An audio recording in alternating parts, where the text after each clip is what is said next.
people nowadays who are they'll make a one-off, right? And then they'll make kits based off of that and sell the kits to people. Right.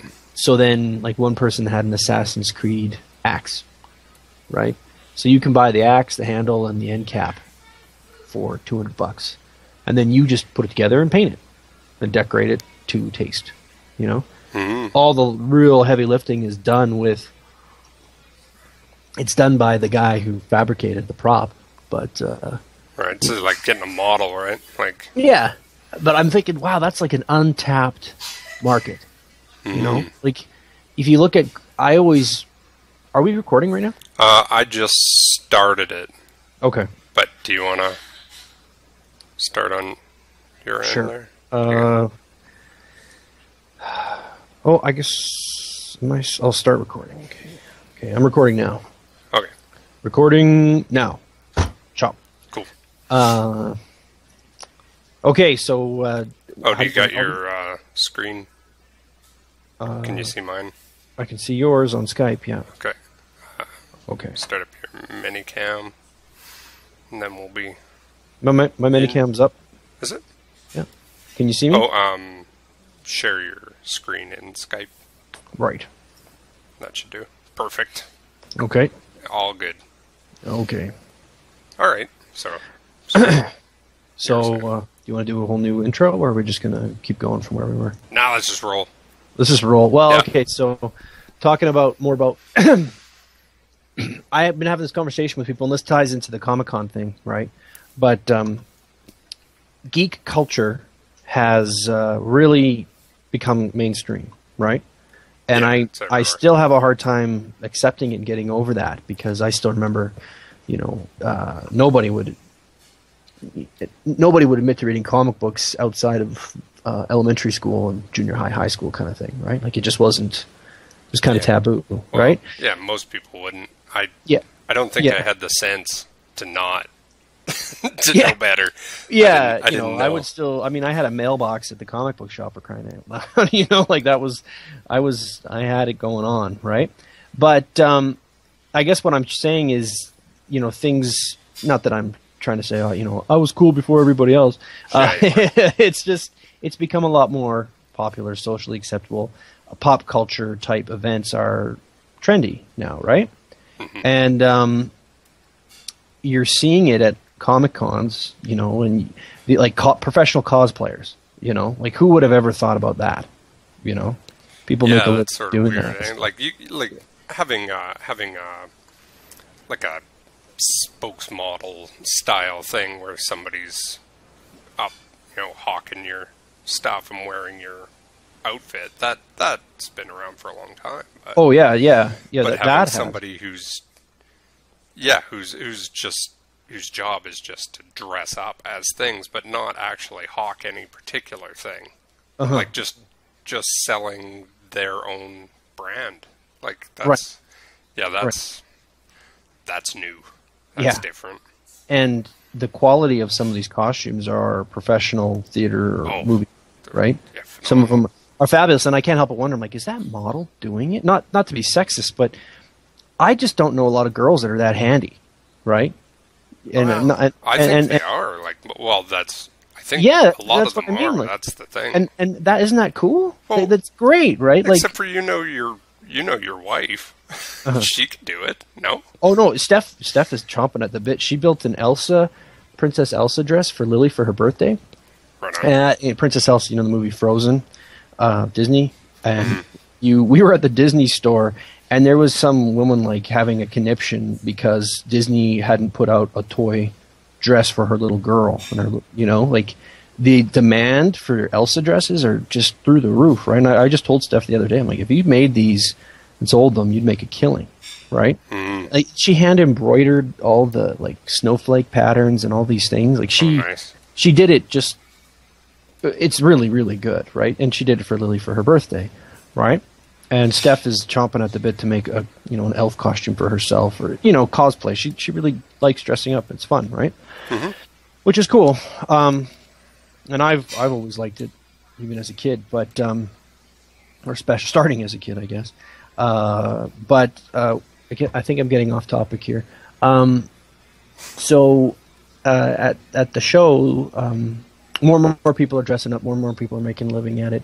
You're seeing more and more gals getting into it. Good-looking gals. It's not just, like we throw out all the stereotypes, but we're seeing it become more mainstream. More people are getting interested, and you're getting a broader spectrum of attendees and fans. And when you talk, like I talked to a girl were you there at the show when we talked to that girl who was OCD comic books, and she just started reading them, and she was talking about I can't remember, some series she just picked up, and she just went off, and she's like, I started reading it, now I have to get issue 1 and go back, and I'm searching back issues, and she's just going crazy. Oh, no, I don't think I talked to her. No. Yeah. Oh, and we were sitting there talking to her, and we were talking about Firefly came up, because I have that print, right? Yep. And people were looking at it, and she's, everyone's like, you have to see the show. You haven't seen Firefly? She's like, I know, but if I do, I won't be able to, help myself, and, just getting into it. Whereas saying a day's gone by, that wasn't really that might not have been a conversation I'd have with the average person on the street. You know what I mean? Yeah. So yeah, it's great. And so tapping into markets now is newer. There's a lot more stuff going on where there's a lot more opportunities for an entrepreneur to tap into that sort of, the fan base, right? Like I'm trying to think of, and the con got me thinking about, how instead of chasing the buck now, how do I get ahead of the curve, right? Like what's the next trend? What's going on now, right? And right. And what's a good marketing tactic or ploy, like thinking business wise. And I mean, there's so many. All I ever hear is rock social media, social media, blah blah blah. And things like Facebook are pretty much they're outdated now. More and more people are trending away from Facebook, right? Yeah, it seems like that kind of becomes that's where your family is. Yeah. And then there's where people where customers would be is not there. It's like Twitter and Instagram and Tumblr whatever. And like all these other different. Yeah, and I'm just personally, I have no interest in social media. I think it's a major time sink, and I really don't give a damn about what someone's tweeting. Their whatever, how many characters saying, "I just eat pizza." I don't care. Well, I don't care about You'll never know about them eating pizza if you don't. Yeah, and if you're not just on there. My life won't be complete without that knowledge. I just don't give a damn, and I think it's dumbed down our society. And I have issues with it on a social level. I don't know about dumbed down. I think that society was always pretty dumb. And this gives you a window into the parts that you normally wouldn't have seen. You would have had to gone down to the co-op for coffee. Yeah. Before you ever saw that. Yeah, I guess so. I keep telling Jesse, because I'll get off on a rant about somebody who I see on Twitter who's just being a knob. Mm-hmm. And she's like, well, why do you just don't follow him? Mm-hmm. And I said, well, I think this simulates having an office where there are people who are knobs. Mm-hmm. Like where you go and there's always like 2 or 3 people at every office who you just can't stand for whatever reason. You can work with them, but that's it. And you're just like, you otherwise just tolerate being around them. And I don't know, maybe I was that guy, but that's why I keep these people on Twitter, because then it's like, it's like a release valve for, oh yeah, right, there are these idiots in the world, and they're right here. I can just let go and walk away when I get tired of being annoyed by them. And I guess one contingency to be effective with social media is you have to carry your cell phone with you all the time, right? Probably, and you have to, people's attention span are, it's less than a goldfish, when it comes to the internet, right? So if something's trending and you're not capitalizing on it at that moment, let's say I put out an artwork and then people are like, oh, I love that artwork, blah, blah, blah, blah. And if I'm not there to respond, to push it, to maximize that exposure, I'll lose that opportunity, right? But that requires me having my cell phone with me all the time and checking up on it and providing, oh, look, a new sketch is on my blog. Go here and blah, blah, blah, blah, you know. And I hate text messaging. I'm just not into it. That's just not who I am, right? But I see that as a bit of it's a challenge for me because I have to stay current and valid and that kind of thing. That's something that, like, if you chase it, you're going to be, it's going to drive you nuts, right? Right. And I don't want to embrace it, so I got to figure out something else, right? You know, and I enjoy that as like an entertainment source. Right. But that's about it. Like, I don't feel compelled to go and talk to people about, you know, push my whatever, something that I wrote or something. Right. I put it out once, and if nobody goes, you know. Yeah. And I gotta be okay with that and just be like, yeah. You know, this sort of, I push this stuff out to be ephemeral. I know if you don't, it would be harder if I was trying to make money off of it, like in the short term. But I'm not. You know, in the long term, I would like that to be of some sort of marketing value. But in the short term, I don't really care. So, so it's more about building a body of work, and then when you do catch that person who comes to see what you're working on, then, you know, you have a bunch for them to see, you know. You have other things for them to see. Well, I guess, well, to get back on topic, we kind of went off on this tangent there. But I guess it's going to these shows and seeing the market, how it's changing, being in touch with consumers, seeing, you know, trends, trying to identify trends so you can maximize your ability to capitalize on that, right? Create revenue streams, all that great stuff. It's invaluable to go to these shows and talk to people and just see what's going on, right? But it's really hard to stay current with or try to hit that target of, okay, well, what's going to be popular next year, right? Or, you know, like I was talking to these guys, and I talked to one guy, and I said, well, what do you think would sell next year? Like, what do you think is going to be a big deal? And he said, Power Rangers. If you did a Green Ranger print, you would sell 1 million, blah, blah, blah, blah, blah, blah, right? And I thought, really? Power Rangers, eh? You know, who knew? Maybe. Right?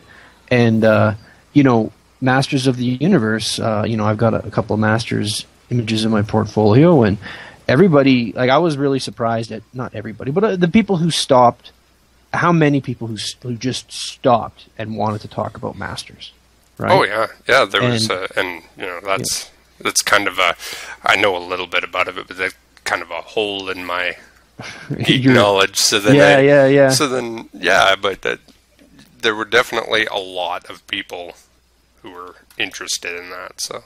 Yeah, and that was really cool. I mean, I enjoy Masters quite a bit, and it was fun to talk to these people and share stories and, you know, hear about, you know, oh, you know, you had the Emerald or the Crystal Palace, and I didn't know they even had the toy. And just to gab with real fans and have that interaction was really cool. I mean, I found that to probably be the best part of the show.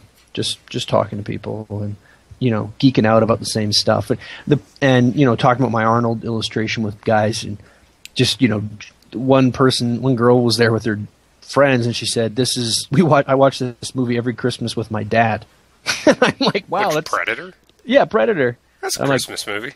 Yeah, I'm like, okay, that's cool, right? But that's like her Christmas thing with her dad, and I thought that's pretty cool. And this other gal showed up, and she was looking at the Browncoats illustration, the recruitment poster, and she was close to tears because she felt, I guess she just watched the show the other day, and she watched that episode where Tracy died, and she got all choked up because she really liked him. And I was like, oh, that's really like cool. You know, like, that was cool just to talk to genuine people who are interested in stuff, and, you know. Oh, it's neat. Like, I was going to ask you about, you know, in the interview portion of talking about that sort of thing. What Like, what kind of thing did it take? What kind of effort did it take to just put a table together? Like, just to mount that much of a thing. Like, you're not traveling for the show, you live here, so that makes a difference. But just to put together a table, what does that take? Well, a lot. Yeah. A lot of time. I mean, this is my first year going solo at the show. So previous years I always shared a table with Nick, right? And but I mean, every year, as far as I can remember, about 3 weeks to a month before the show, we were working every weekend, working on the booth. You know, getting, you know, at that time we were doing a lot of makeup prosthetics, so we had to just create them, right, or make foam, stress grenades, and what have you, right? Like, we spent a lot of time just that kind of stuff, right? You're not doing anything fun. You spend a lot of time cramming to make content for your booth, right? Mm-hmm. And this year was no different. I mean, this year I was working on my art book, and that came down to I picked it up like a few days before the show, and that was kind of stressful as if it was going to get done or not. And, you know, this year I invested in a printer, and, you know, all that comes with printing and figuring out that. I mean, every year there's new challenges, and I think for me, and I think a lot of business people, is every year you want to grow and expand and improve and learn, right? Right. And I find sometimes the only way to do that is to kind of bite off more than you can chew, in a way, like to push yourself. Mm-hmm. Like, it's real easy to just, I'm just going to do the same thing I did last year, right? But how is that going to separate you from your competition if all you're doing is the same thing every year, right? Right. You know, like, you know, you can add more merchandise and whatever, or different takes on things, but I think you always want to keep going. So the long answer, that was a bit of a long answer, but yeah, it was a lot of work. It was weeks of work. I started working, I started working on illustrations for that 6 months previously to the show. Mm-hmm. And then I also did a couple illustrations within the month leading up to the show. And I mean, that Predator piece had been in the back burner in my mind for, years. You know, I've always wanted to do one. And so that was sort of a piece that's just, I'm a fan of the show. I've always wanted to do it. That's sort of just something I'm going to do, right? But yeah, I guess, you know, does that answer your question? I don't know. Okay. Yeah. It was a lot. No, I mean, you were there. Right? Yeah, I know for seeing it, but yeah, getting your, like, who's going to watch the kids while you're at the show, and right. How are you going to, all that kind of stuff. I mean, it all adds up, right? And there's always a snafu, like figuring out parking, or you know, who's going to help me in my booth, you know, and getting, you know, booking time, you know, scheduling help, and, you know, just that kind of stuff. You have to figure it out. And, you know, like I've learned, though, and you watch competition, and you learn from how other people are doing, and who, you know, who's successful and who isn't, and what they're doing, and you learn from them. And, you know, I can see how guys make a living full time doing these shows, right? Yeah, because then, you know, then the next step I'm imagining is if you were just traveling with it all the time, right? Like, what kind of exponential increase in difficulty, in labor, in time would it be? Like, I'm guessing a lot, right? I think I think it's a sliding scale, right? Your profit margin. If you're just an artist alley kind of guy, right? You're not really selling merchandise. You're not really paying for a table. Like, if you're a guest artist, I assume you don't pay. But if you are just an artist alley person, it's like $100 or something, right? Mm-hmm. Granted, your prints are much cheaper. Like, they don't, and, you know, the competition and everything, it's generally less professional in artist alley, in my observation, right?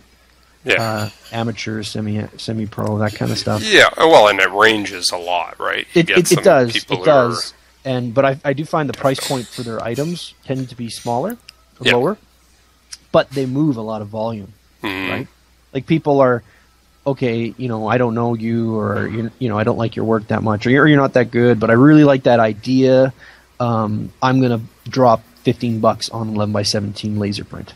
You know, Right. and they're not. It's not like a big investment, and you know they're going to tack it to their wall for a couple of weeks and then throw it away and get something new, right? Like it's more disposable. It's a different sort of market, but in that case, your overhead's a lot lower. Like the quality of your prints are lower, right? Like to get a LaserJet print at Office Depot is a lot cheaper than getting it, a proper Giclée print from a high-end printer, right? Yeah. So your overhead, the cost of your merchandise is way cheaper. Your cost of your booth is way cheaper.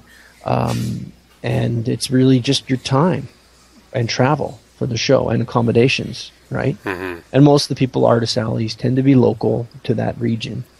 I've observed, at least, And so, yeah, but then they also they make profit on volume, but I think their cost is so low, if they have a good show, they can turn a real good profit. I think, Right. I've seen it. It's a lot easier to break even, especially if you're local, right? When you have a booth, your booth expense is a lot higher, Right. and then you want to have enough material to fill your booth. You want to have advertising materials. It takes money to make money in a way, right? Like there's artists you see that aren't really, they're not household names, yet they do quite well at these shows, and they make quality work and they sell it, and people like their stuff, and they make a killing. And I don't know if they would. I know some guys who go to multiple shows, right? But they maybe But when it's local, it's much cheaper. Once you get traveling, I mean, the cost to travel anywhere nowadays isn't cheap, right? And then of course, once you travel, you got to go and you got to eat and you got to sleep somewhere. And if you're going to have people come with you to help you run the booth, because you can almost never run a booth on your own, because that would be suicide. Right? Yeah. It's really hard. It can be done, but it's there was definitely, I saw a few people doing it, but yeah. I don't know. Yeah, it doesn't seem like the recommended way to go. Yeah, so automatically your costs increase exponentially to take the show on the road, right? Mm-hmm. And I think that's where you can make a lot of money. Like one guy I identified at the show, I would guess that he looks like he makes $10,000 minimum at the show, right? Right. Which is great money for a couple days' work, right? But his overhead's probably pretty damn high if he flies up from the States and he has to bring more than one helper with him, and then all of his printing costs and that sort of thing. So he probably built up his business. It's cumulative. Like, it looks like he's been doing this for quite a while. Right. And it's a gradual growth. And that's sort of the model I'm looking to emulate with my work, because, I mean, I could go to a whole bunch of shows every year, but, the cost is really prohibitive, and you have to, you got to grow. I think any responsible businessman would think there's a reasonable rate of growth, and you can bite off too much and then end up putting yourself out of business. So that's kind of, these are the thoughts that go through my head, right? So, Mike thoughts. Yeah, Mike thoughts. Talking about the business. I don't think a lot of artists, professional artists, or really have dialogues about this type of thing. They don't talk about the business part of it. The business part, and just really talk about business strategy, or consider business strategy. A little more loosey-goosey on average, right? Yeah. Like, I'll get famous and then the business will come. Like that's kind of how the comic book model was for me, even growing up. Like, I'm going to become the next J. Scott Campbell, and then everything will be roses. That was sort of how we all were sort of groomed to think that's how you become successful as a comic book artist, right? I'm going to become Jim Lee, and I'll be great. Yeah. And except never knowing like that Jim Lee isn't Jim Lee, right? Like that took so much time and effort, and he paid his dues, man. Just like everybody else, right? The Jim Lee you want to you actually want to be isn't the famous one. Yeah. It's the one who works 12 hours a day. Yeah. You know, and Well, and more. yeah. And which is a hard thing to, like you said, about, you know, people say, well, I just want to be famous, right? Yeah, and then everything will be fine. Yeah. Well, I'm going to be... Remember that guy who was the artist for Pitt? Remember Pitt? Yep. Yeah. And he was a rock star for, what, like 6 months? And then he just dropped off the map. Sure. And, you know, the word on the street, at least in the Wizard magazines, was just, you know, he just stopped making comic books. He was just kind of riding high on the hog, right? And didn't have to keep making work, right? And we saw that with some of the other... what were those guys that broke off from Image? Like, it was Ramos and Campbell and Like Wildstorm, or yeah, they broke off from Wildstorm, did their own stuff for a while, Battle Chasers and those types of things. Joe Madureira, right? Oh, yeah. And the fans were so bitter and pissed off because, you know, none of them were able to keep a regular book cycle for a while. Yeah. Well, and then like somebody like Joe Madureira finds a niche in concept design and becomes like a phenomenal concept artist and comes up with things for other people to make into other things. Like but if you don't, I guess if you think that that's your end is going to be comics, then and it doesn't turn out that way, then I guess that's people can run out of steam.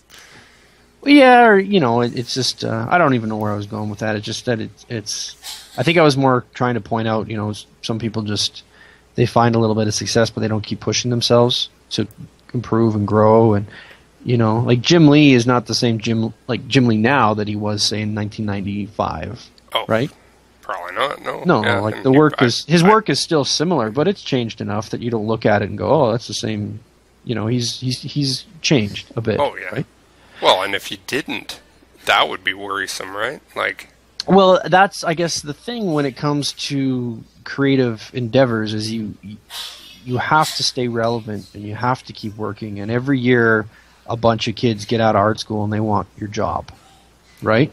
So how do you keep pushing to improve? Because if you don't, you'll just get left behind, you know? And but, you know, I guess the good thing or the big thing about that is you're not in competition with that kid, right? Like you are in competition with you from yesterday. Yeah. Right. And as long as that's what you're doing. Yeah. Probably, you know, I don't know if you'll have a career, but you'll be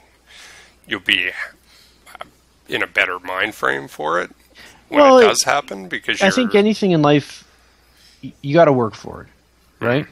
And it's not necessarily about the destination, but the journey, you know? We're getting philosophical.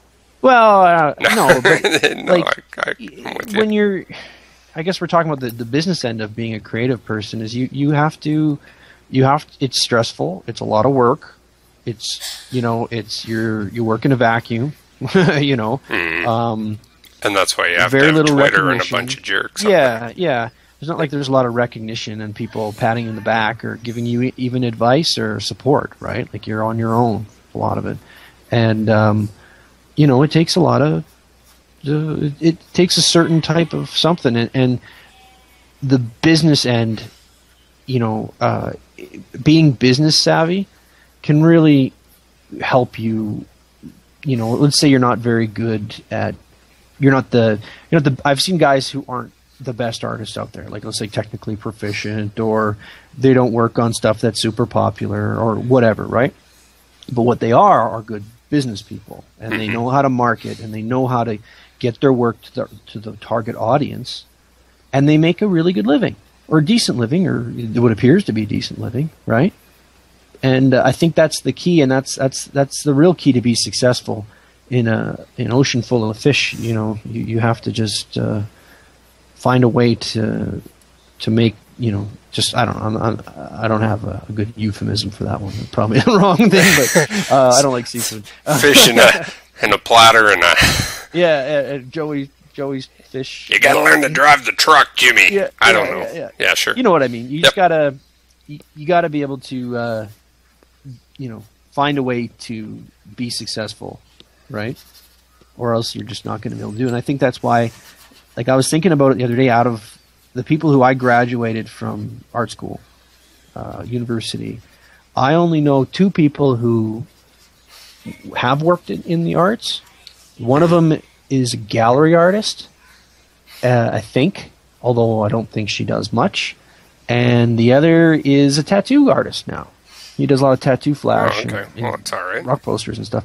So, and I think and that's it, though. I don't know anybody else, right? Wow. Yeah. Yeah. And I go, oh, well, I guess that is what it is, God, I haven't drawn anything in a while. This is challenging.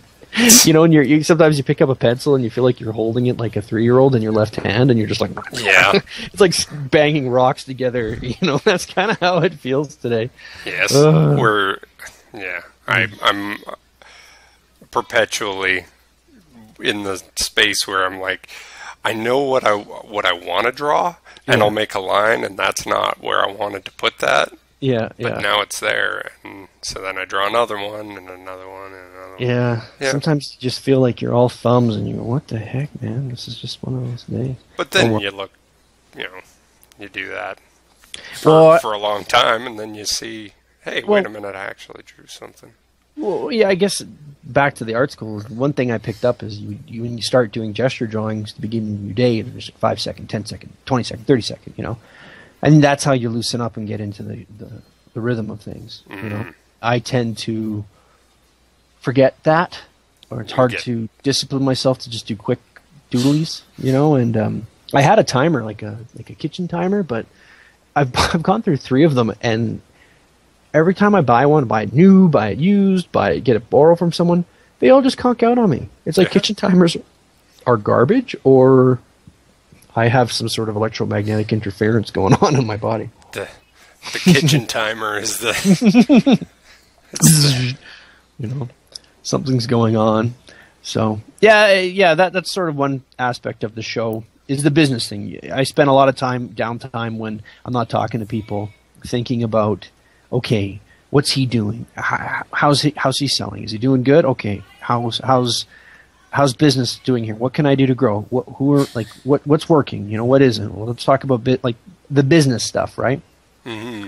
Spend a lot of time noodling over that in my mind, and it helps pass the time, and and it gives you ideas, and then you have maybe something to work on for next year. I always end up coming away from it going, with all these ideas and stuff that I want to have for next year's show, and then I always run out of time and I don't get half of them done. I have a list here stuck to my board beside my workstation, and I don't get nearly half of them.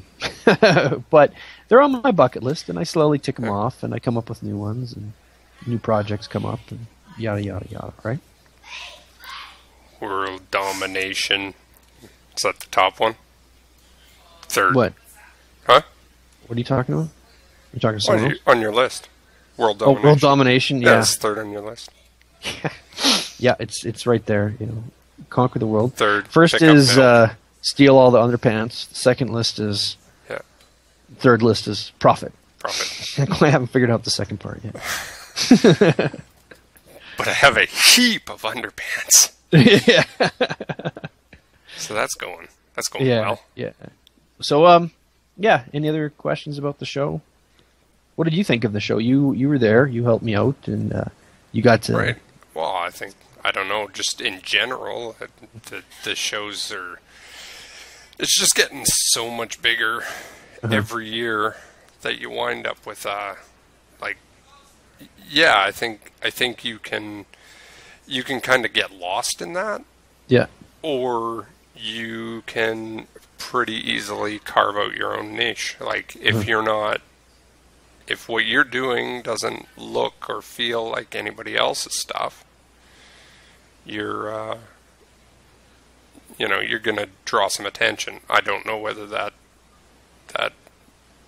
makes, that means sales, or that means that you get more work out of it, or what. but there's definitely a lot of room for people to do something, to do something notable in that sort of room.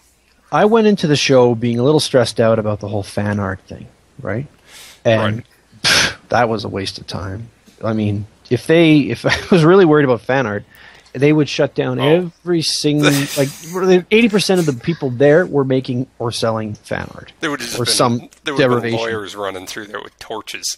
Yeah, just lighting the booths on fire. There was so much stuff that I'm looking at it going, that's not licensed. That's not licensed. How do they get away with that? You know, like, did you get licensed for that? What the hell, right? And then I had licensee companies, people come and talk to me about doing licensing work, and I had 2 people talk to me about it. They grabbed my cards, but I haven't heard from anybody. And I went to try to find one guy's booth to talk to him later on because I was intrigued by what he had to say, and I couldn't find him. So it kind of sucked. I tried looking him up in the index in the Comic-Con website, and there wasn't any information about. Like, I couldn't remember his name. I just remember he gave me a booth number, and I looked it up, and I couldn't find him. So I must have misheard the booth number, or I don't know, forgotten it. You know, those are one of those times like I should have written it down. You know, but licensing. That's one avenue that I would like to start exploring more with my work. You know, for secondary revenue options, and and do a license like Well, that would probably fit with your particular style as well, right? Yeah, like that's if I don't know.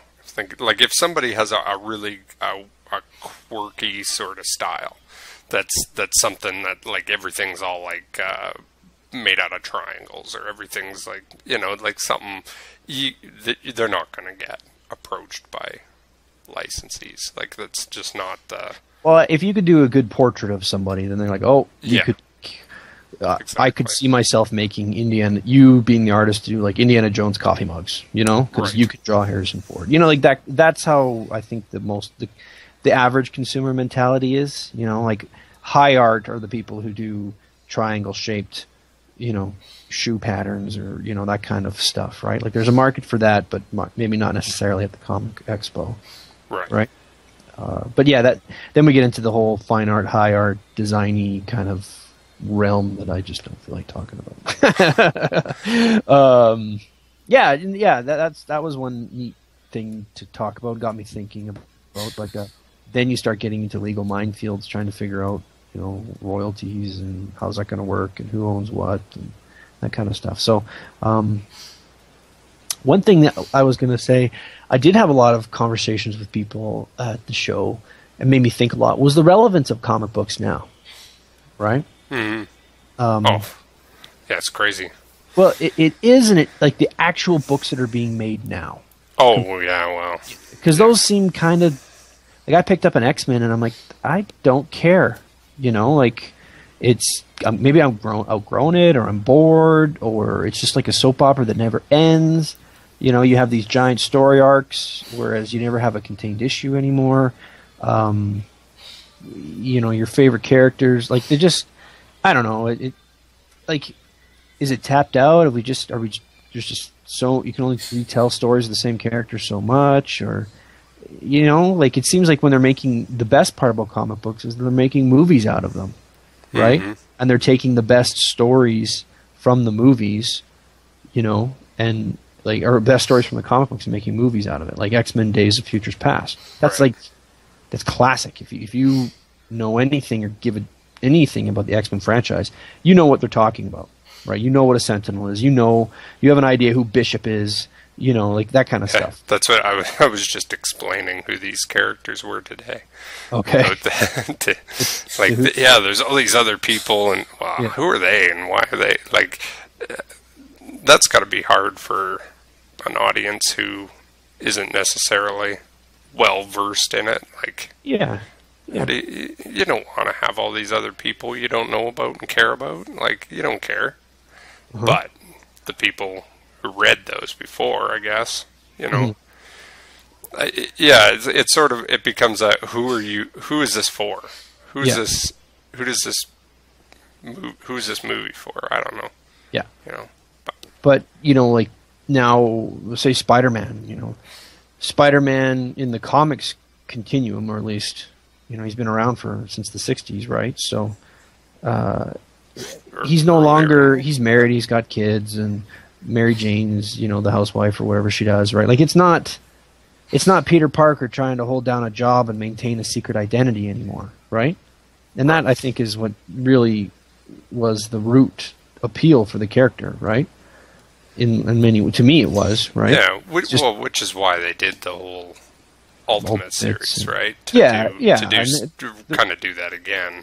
They're rebooting them or going back to their roots and that kind of stuff, right? Which shouldn't, you know, unfortunately, we as nerds are the problem in that regard. Like, not necessarily you and me, but probably you and me. That we won't allow that, like the rebooting, like, oh, well, now it's not genuine or something, where, you know, myths have been retold countless times, and that's what they need to be treated like that. You can retell this myth, and as long as you hit the same points, if you're retelling the myth of Hercules, it doesn't matter. Nobody would blink if you said, well, yeah, we're going to do Hercules. And be like, all right, well, he's going to do the trials, and he's going to do that. Yeah, but this time we're going to do it, you know, set against the 30s. Like, he's going to be in the 1930s and going to be a gangster, and it's going to be you know, and everybody would be like, well, that sounds cool. But if you said, oh, well, you know, we're going to do Spider-Man, but he's going to be played by Donald Glover, so he's going to be a black kid. People, oh, that's not Spider-Man. Yeah. Come on, guy. Well, even, you know, the new one, Electro, was Jamie Foxx. Electro was never a black guy. What the heck, you know? And I just watched that today. Oh, you did? Was it any good? You know what? I didn't hate it. Okay. I thought it was okay. You know what? They put way too much in that movie. Okay. People hate it. People were really down on it. But all the stuff in it is pretty good. There's way too much stuff in it. That's sort of the problem with the Spider-Man and a lot of the comic book franchises is they just put too much in it. It's like some Hollywood executive, like the ones that do the best are the first one, like the first Batman or the first Spider-Man, because it's just about Batman or Spider-Man doing his thing or becoming who he is, right? And then the next one, he can't just fight one villain. He's got to fight two. Yeah. And he doesn't have one girlfriend issue. He's got two girlfriend issues. And, you know, and then we're going to throw this and this and this, and then we throw all this stuff. That's way too much.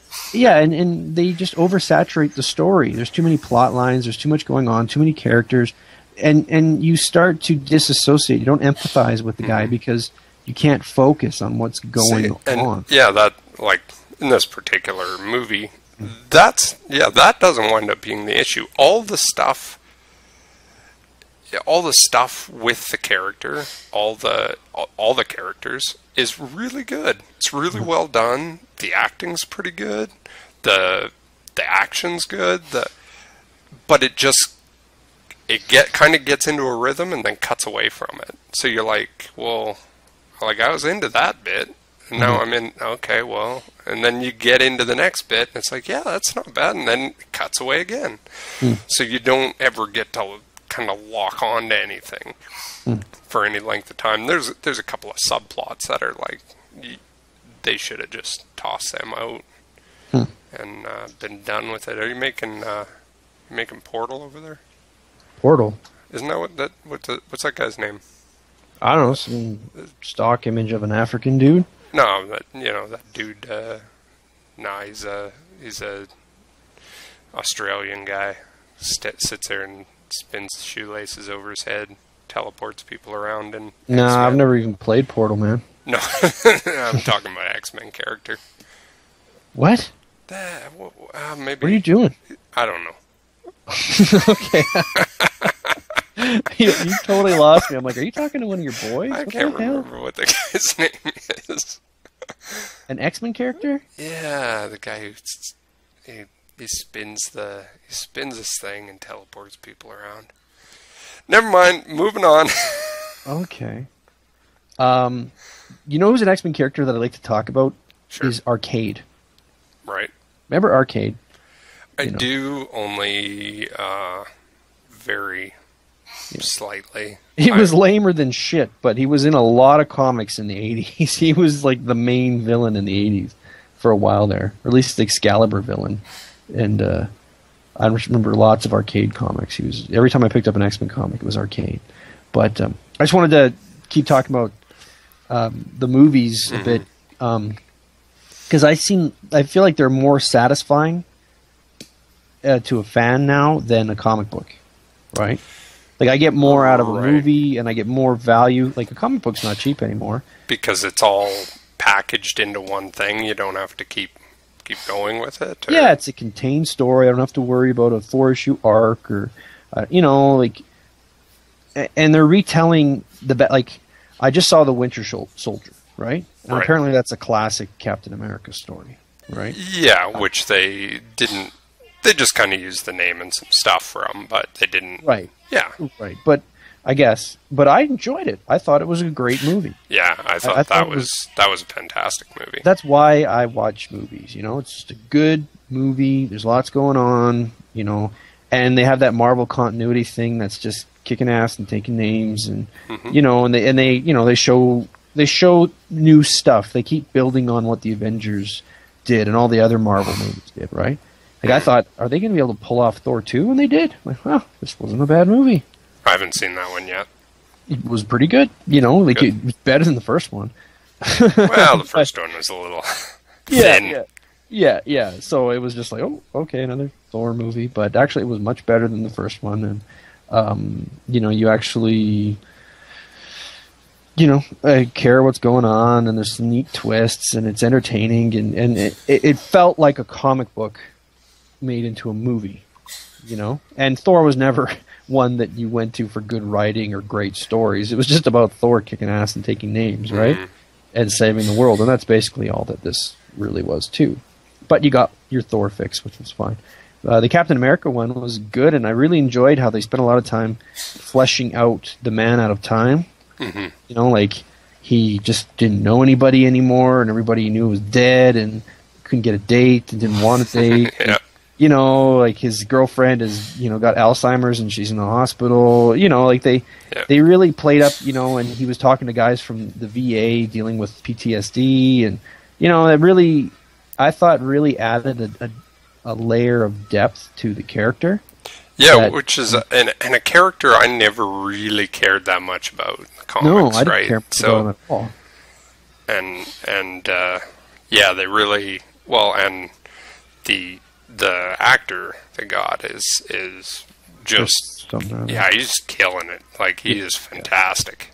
Yeah. In just constantly fantastic. So you wind up with some really it's just a good movie. Well, he's a character that really shows up well on the big screen, like larger than life, but a good guy, Like, you root for Captain America because like, he stands up, I'm truth, justice, and all this stuff, right? But he's, he really is just he's better than the people he's standing up for, Like, he's just the best that humanity can offer, and he just happens to be a kick-ass super soldier too. Like, he's a really good character, and in the comic books, you'd look, oh, Captain America, what a dumb character. You read in the comic books, and he was always sort of the leader and just such a goody two-shoes, and they fleshed him out so well in the movies that you read him and you're just like, wow, you see it in the show and you're like, wow, I like this guy, like, I'm rooting for him, and I want the good guy to win, and he might not, and that would really suck. Like, you see the Winter Soldier? Have you seen it? Yeah. Like, there's that where he gets shot through the chest, and oh crap, how's he gonna live that? It's a great. I don't know.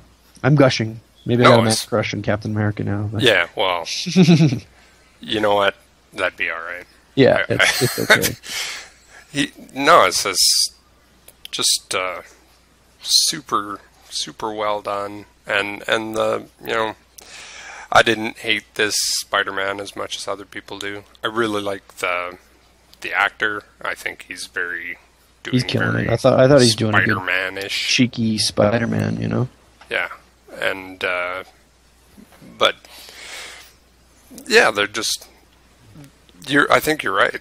They're taking from this medium that's kind of gets thin. Like they put too much. Try to put too much length or add too much length to the story. Like you'll drag out a story for years, and then in a movie you'll do it in 1 or 2. Yeah. And that's probably about the right amount of time. Yeah. But then eventually they'll just run out of stuff to make movies about, and we'll, I don't know. Well, What'll be there's the next so thing? much movie, like there's so many even bad X-Men stories that would make good movies that I think were good. Although I guess there was some rumor that Marvel's going to do a Death of Wolverine and kill him off for good, kind of thing. Oh, sure. Like what? First, you got to find out his origin. Now I don't buy that. He is any... Isn't he their second biggest character? Like isn't Spider-Man number 1? Like when you look at backpacks at Walmart, you see Spider-Man and Wolverine. Mm-hmm. Who else do you see? I wouldn't. And a couple of Captain put him America first. shields, Yeah. and some Iron Man. The Iron Man, yeah. Which wouldn't have been in the comics like a few years ago. Iron Man would have been, Yeah. like third tier. Yeah, for sure. Nobody really cared about him. He didn't really get much of a resurgence until they had an artist like Adi Gravnoff work on it, and then people went, "Oh, looks cool. I'm going to buy it." And they read it, and said, "Yeah, it's not that bad," you know. I guess even working on any Marvel book is better than no Marvel book, right? But you know, you're seeing a lot of like, you know, characters like Power Man and the Iron Fist. They're making those guys. Well, did you see the thing they're gonna do those, and they're gonna do a like Daredevil series, I think, and TV series. TV series, yeah. Oh, okay. And they're working on Agent Carter, so it's going to be set in the, I guess it'd be 50s. Yeah, like late 40s, early 50s, or whatever. And it's Agent Carter. It's from Captain America. Okay, yeah. So it's her being the first SHIELD agent running, like starting SHIELD. Oh, okay. That'd be cool. And so it's all going to be that period piece, and then she's going to go around, you know, being a spy. Yeah. Well, that sounds kind of fun. I was just like, that sounds like they just pulled that right from my brain. Well, you know, they made. I haven't seen that TV show, that SHIELD, Agents of SHIELD or whatever TV show, but it's not bad. Yeah, I mean, Marvel has so many untapped properties that could be made into killer TV shows or media, anything like video games, like comic books, just sort of the primary medium, you know. But now our entertainment world has just grown so much. Comic books, it's almost like they make comic books just to sort of service the origin of the character, or it's like story tryouts. Maybe, yeah, you know, or just to validate what they're doing, right? Or it might, story tryouts is a good way to do it. But I mean, there's nothing that I guess the thing about comic books, especially in its origin, is it was total escapist. Nothing, like you could do anything in a comic book. I'm going to kill Superman. I'm going to bring him back to life. I'm going to kill him again. I'm going to make him powered by, lightning bolts and blah, blah, blah, and nobody batted an eye. You know, people went, "Oh, that's stupid," or "That's cool," but nobody batted an eye. Nobody really went, "Oh, that just doesn't belong in a comic book." Right. You know? Yeah. Like, you could do whatever you wanted. Yeah, you know, and you're never dead in a comic book for long if you don't want to be, or if they don't want you to be, or there's money to be made, you know? And it's such a flexible medium, and it just has, infinite forgiveness from the fans, really, I think. When it comes to... for the amount of nonsense. Did you hear that? What? Oh, I thought you heard that. No. Steph's telling Lily to go to bed, and I could hear it through the floor. Just go to bed! Yeah.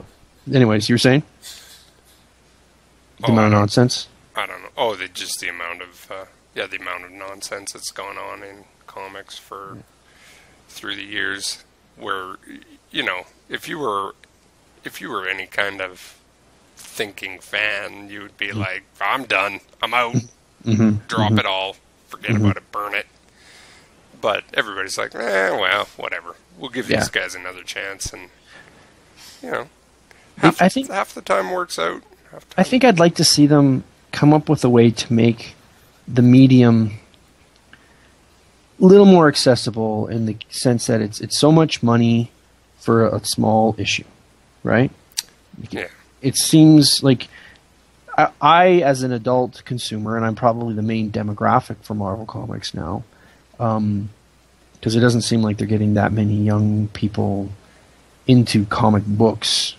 They're more into the TV shows or the toys or the games, right? Like, it doesn't seem like comic books appeal that much to younger people. I could be wrong, but, you know. I think the characters still do. So you wind up just breaking them out into different things, like movies, a lot of TV shows, a lot of cartoons, a lot of like we have so many kids books that are like Spider-Man stories and Super Friends stories. But my point is they're not buying the books, right? The comic, no. Yeah. And so the people who buy and collect the comics are people like me and you, you know, like that kind of thing. So I would like, and I guess that's why there's a growth in graphic novels, because more adults are saying, you know, I'm sick of paying $6-7 for an issue, and I read it in like a couple minutes on the toilet, and then it's done, you know. Right. And I don't reread issues that much, you know. I never did. Well, as a little kid, I read them all the time, but as an adult, I'd read it. Okay, I got my fix. Now I know what's happening in my soap opera. I can move on. Right. But it just seems like, I guess I don't feel like I get enough for my buck. And I guess, you know, $5-6 is probably still pretty cheap for 50 minutes of entertainment. Yeah. I wish they almost did a little while ago. Like, Marvel was well on their way to doing this sort of Netflix style model where it was just going to be like, you pay, you know, $10 or $12 a month and you just get everything. Like, just whatever you want. And Disney bought them, and then that was that? Yeah, well, I think that was probably, you know, just wasn't fully fleshed out. Like, they needed to kind of work on that and make it work properly. But that seems like the way to go. Like, like I would have had a subscription in a second, but I haven't bought just a single comic in ages. I've bought a few off like for the iPad or whatever, for like Comixology things. I bought a few, but I always like collections, like you said, like always books, always trades or whatever. You know, about the comics is there's something about having one in your hand, right? Like, looking at one digitally just doesn't feel right, you know? Well, like, you want to have paper, and it just digitally, I just don't feel like it doesn't appeal to me. I don't know. The aesthetic is just not there. They have the whole issue of the facing pages problem, that they're written and designed as facing pages, so you kind of have a flow through both sides, and if you don't have both pages of, like, pointing at your face, it doesn't read the same way.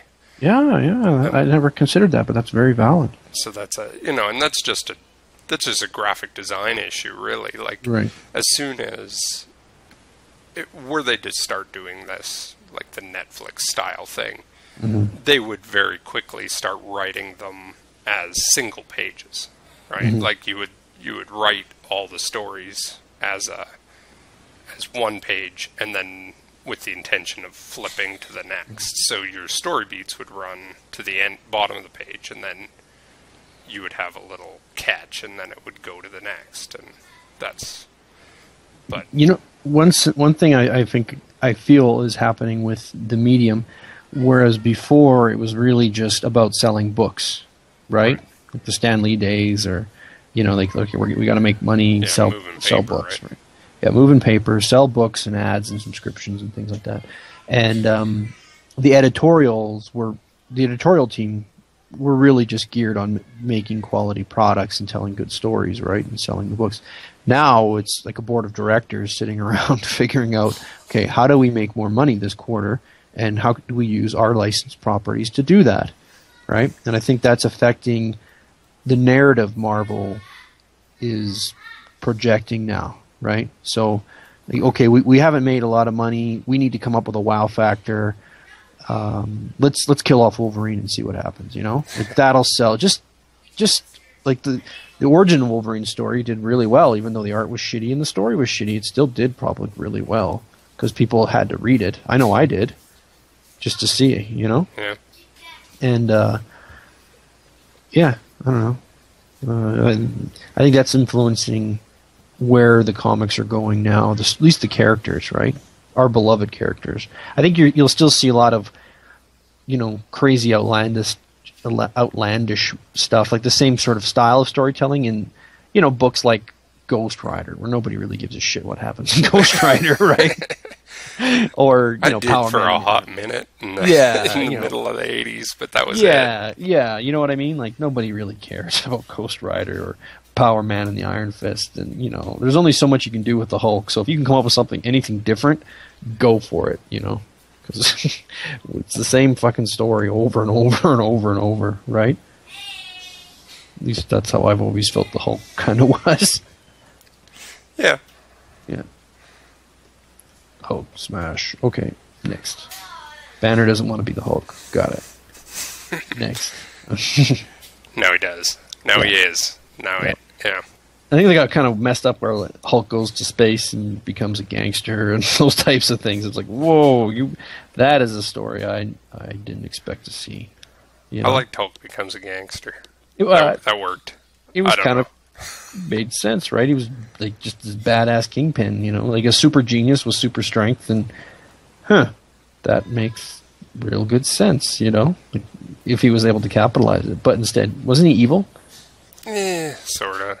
Yeah. Kind of morally ambiguous and gray. Okay. Well, I think those are all Peter David. Sure. That was it was a neat try, Mm-hmm. Wonderful. The thing is, when it comes to movies, I don't think we'll see Hulk gangster anytime soon in the movies. No. See, there's a lot of ramp up. Though the speed that they're getting to, like, just dropping aliens on Earth and being, like, going and fighting Skrulls. Mm-hmm. I'm pretty surprised that I figured, there's no way. Like, the amount of goodwill you got to build up over decades to get people to be like, oh yeah, for sure, that person's a Skrull. Mm-hmm. They're right on track. They're going to be like, 2 movies away, and they'll be doing that. Well, what do you mean? 1 movie away. What do you mean? Well, like, to having that be part of the Avengers. Yeah. Like, that's bonkers. Yeah. That they'll have, like, there's like interstellar wars and bringing in the Beyonder or something. And, that there's no way that should be something that your mainstream audience just accepts. Oh yeah, for sure. Well, you know what I struggle with these Marvel comic movies is they've made our characters come to life. They're real, right? They're real. I believe them. I totally empathize with them. Like, this is happening. And then they throw in something like aliens from space, right? And I can't help thinking about how would this completely, totally, and forever, irrevocably change society, right? Right. They seem to just kind of, they're superheroes, great. There's Captain America, okay. And then, but then all of a sudden you have aliens coming through a giant wormhole above New York City, right? And they're just sort of, the next Iron Man movie, it's like, okay, yeah, that happened in New York. Okay, back to things, you know. Whereas you would think there'd be giant, metal worm alien skeletons all over New York City for the next 20 years because it takes forever to cleaning that up. Yeah, and just think how that would change everything. We wouldn't be worried about the same, geopolitical issues that bother us now. It would completely change our society. But that's what I kind of love, that they're actually getting to that point where they can just do that and be like, and now you have to worry about shadowy super Nazis as the next thing, and you're like, yep, sure. But that's exactly how the comics were too. There was always it was relentless. The threats, it was relentless. Like they'd come up with these weird villains out of nowhere, and then it would be every issue was a fight to save the planet, right? Mm-hmm. And that's exactly how a comic book plays out. It's crazy dramatic, but they touch on it enough that you go, well, shouldn't this totally affect society? But it doesn't. But it should. And I'm having a hard time with that because now I'm having a hard time suspending disbelief, right? Yeah, but they, I figured that there would be no way they'd be able to do it. Like, it would just fall apart. That's why I thought Venom doesn't work, right? Like, to actually do a Venom story, you need years to be like, to get to the point where, it's actually an alien. You're like, I don't know if I'm on board with this, but because you've been softened up by so many years of stories that you're just like, yep. That sounds right. It's an alien. Yeah. But and then to do it in one movie, you figure there's no way people will be on board. But it seems like they turned that around. Now people are kind of on board with anything, which is good. I never really got into the Venom craze. Well, it never. It's dumb. Yeah, it was so dumb, and then they just, it seems like somebody who just walked way too far into a mud puddle, and then it's like, well, the only way out, like the Scarlet Spider issue, far to go on either side. Yeah. Actually, we'll get more muddy. At the Comic Expo, I saw a lot of Scarlet Spider costumes, and I kind of thought that was effing cool because he's just, everyone hated the Scarlet Spider, right? But I kind of thought he was cool. Like I just thought it was all right. Yeah, like I didn't like how convoluted the whole clone issue got. No, it was super dumb. Yeah, it was super dumb, but it was kind of a cool character. It was just cool. It was something different, and I don't know if I was just the age at the time or whatever, but I didn't hate it, and it was neat to see the character. And there's some things that just work and some don't, and that's one thing I did notice about the show this year is there weren't a lot of really standout costumes. Like there weren't a lot that made me blow my mind or, what the hell? Oh, that's so awesome! I have to leave my booth and get my picture taken with that guy. Like there wasn't a lot of that going on. Maybe you're just costume jaded. You're done. You're just like, wow, that wasn't as good as last year. Yeah, no, that's true. I could be, but I talked to other people and they sort of felt the same. Like I think the overall quality is good. Like it's better. Like it's good, right? Like there's some really good stuff out there, but some of it just isn't. There wasn't anything that really great that just went. Oh, wow, I can't believe that's so cool, And maybe you can only see Fat Wolverine so many times, right? Before you just I've speak seen for it. yourself. Yeah, I guess I like Fat Wolverine. That's one thing I think we were talking about, bringing it back to comics and how movies have changed them, is Wolverine is a short dude. A short, foul-mouthed, cigar-smoking punk. Yeah. Right? He's the Wolverine. Like, he is a Wolverine. Like, nobody really likes him. I bet you he smells bad.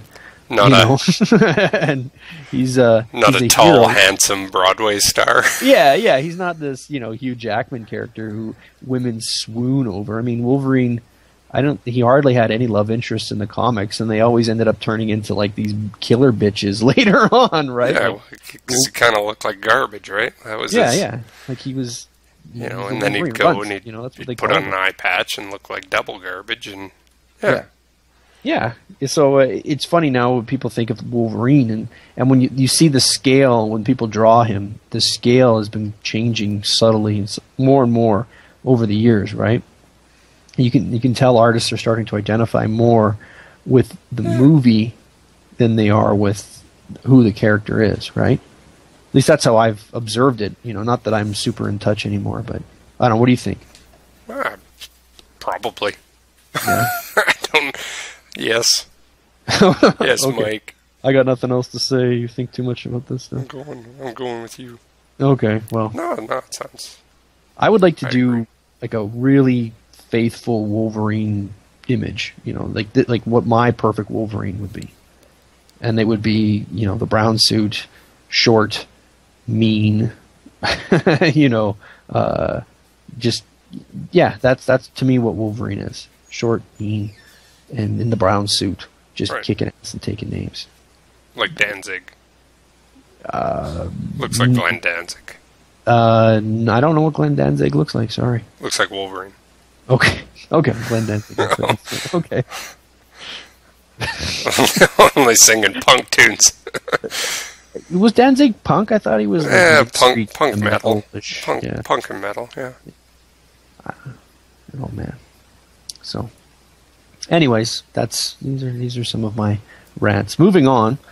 Do you ever watch Tested.com YouTube videos? I've been a faithful Tested watcher listener since before since their whiskey media days, which Okay, so means nothing I'm a newbie, and you're the veteran, and that's yeah. how No, it is. I'm on board. Yeah. Well, Oh, I've kind of followed those guys since like PC Gamer and Okay. Maximum PC or Boot. I Maximum really PC days. enjoy watching their YouTube videos. I like how they spend a lot of time, talking to, makers, or they call them makers, I guess, but and I like the ones where they do the 1 day builds. Oh yeah.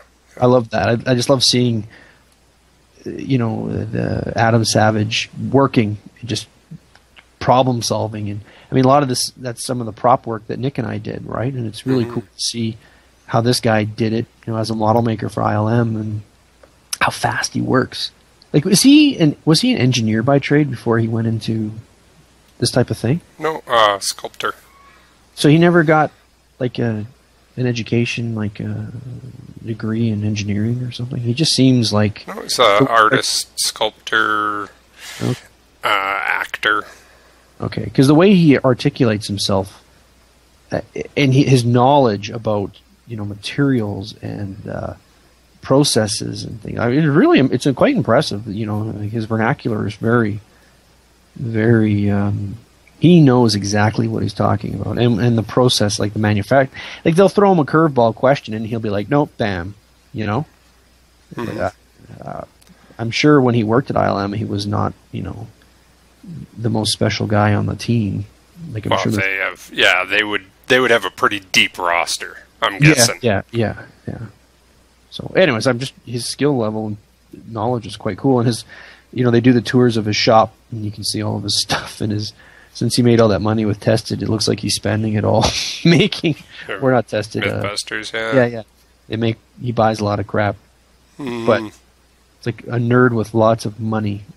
And I think it's really cool how open he is sharing that with the community. This is what my prop locker looks like. Do you watch his? Do you listen to the podcast ever? I don't know. I just been looking at the YouTube stuff for now. Okay. I haven't seen any podcasts. Well, he has they have YouTube videos of that too, where they're just sitting there talking into mics and stuff. Diet soda, yeah. Yeah, that's the podcast stuff. But it's he kind of really gets into stuff, and it's impressive. Like, it's and coming from so you coming from the prop side, and me coming from the fabricating signs and stuff. A lot of the same stuff. Like it's phenomenal the amount of similar things, right?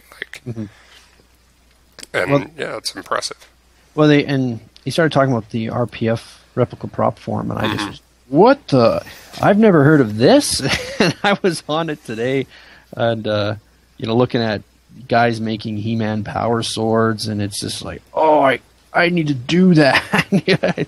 It's really cool. I love seeing the work other people do. It's really inspiring. Like, I want to make stuff now, you know, and I miss doing that with Nick. We used to, you know, do lots, and he knows how to do all of that, right? And do it properly. And it's just making the time to do it was always an issue. Right. But I mean, him and I would sit around working on sculpts for things for the show, and we'd just sit around and watch shitty movies like This Island Earth, and make stuff. And you know, it's fun. It's good times. I mean, that's one thing where, you know, not to complain, but you know, kids put a damper on your freedom or your creative time, right? You just don't have the time to do that kind of stuff like you maybe would have if you in your 20s and you weren't a lazy bum. Yeah. You know, I'm in my 30s. Like, I'm like, wow, I wasted a lot of time in my 20s. I could have been doing this stuff, you know. Yeah. Instead, just hanging out, playing video games, pining over girls, you know, all that useless stuff. Hey, you come over here and help. Well, now I've finished. You can help me build the stand for my well, that might be cabinet. That would be pretty fun, right? I like building stuff. I like doing stuff. I like learning new skills. Today I figured out I learned how to run a sump pump, and you know, like, oh, that was a new skill I learned today. Never done that before, and yeah, I enjoy learning. I find it stimulating. It's entertainment. You know, I'd rather sit around like today. You know, I'd rather sit around and fix a toilet, and then, you know, watch just any old boring show on TV just to pass the time, you know, till it's time to sleep. You know what I mean? Want to come fix my toilet? Do I want to? I don't know. Not really. Do you need me to? That's more the issue. I don't know. You think I could do it better than you? Probably. We spent a lot of time today, this weekend, just getting the garden ready, you know, for planting once the long weekend goes away. So, you know, a lot of rototilling and raking leaves, and you know, that's been my weekend. I sanded our whole deck. Ooh. To get it ready. Just, you know. What did you stain it with, or what are you going to stain it with? Something better than whatever was on there. Yeah. No, I'll get some wood stain stuff. I had this like wood stains water sealer stuff, and it, you know, west facing backyard did not hold up at all. It was garbage.